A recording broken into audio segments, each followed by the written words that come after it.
MotorWeek is made possible by TireRack.com, Hum by Verizon, RockAuto.com, State Farm, and WeatherTech.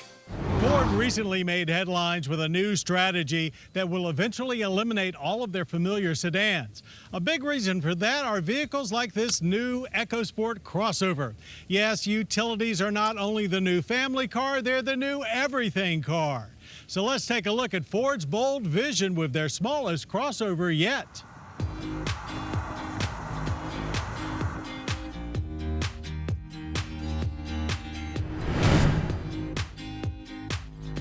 Usually, Ford is right on top of automotive trends, but it has taken until now for this 2018 EcoSport to give them a subcompact crossover, at least here in the U.S., as the rest of the world has been driving EcoSports for about 15 years now.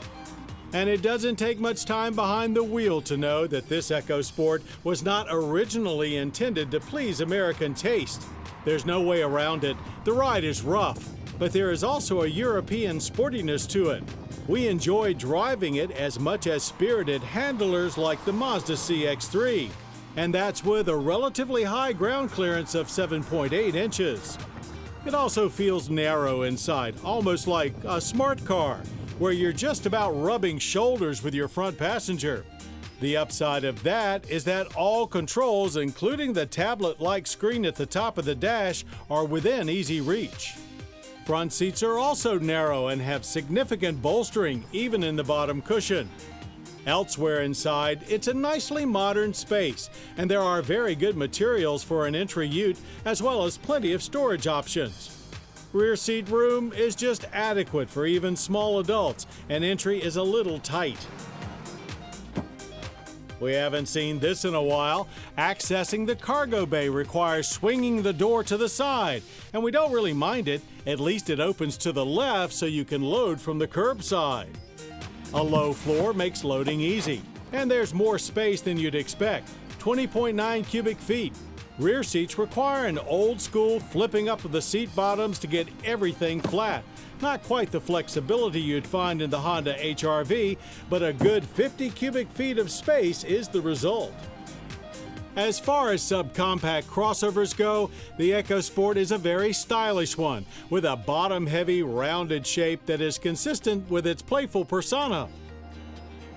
At our test track, the sport part of our all-wheel drive EcoSport does shine through. It's a fun little ute, providing you don't push it too hard. It doesn't feel top-heavy at all, and you can get both under and oversteer out of it. Braking performance was only reasonable. 120 feet from 60 to 0 was our average. Now, we've made it this far without talking about the engine. The base unit is a small 1-liter 3-cylinder turbo, and we were kind of looking forward to seeing how well it moved this little ute around. But Ford sent us an all-wheel driver, which required an upgrade to the 2-liter i4, which we liked just fine. But at 166 horsepower and 149 pound-feet of torque, it's no EcoBoost. After a quick tire chirp off the line, there's a disappointing delay for real power, which happens at almost exactly the same time that a shift is triggered in the 6-speed automatic transmission.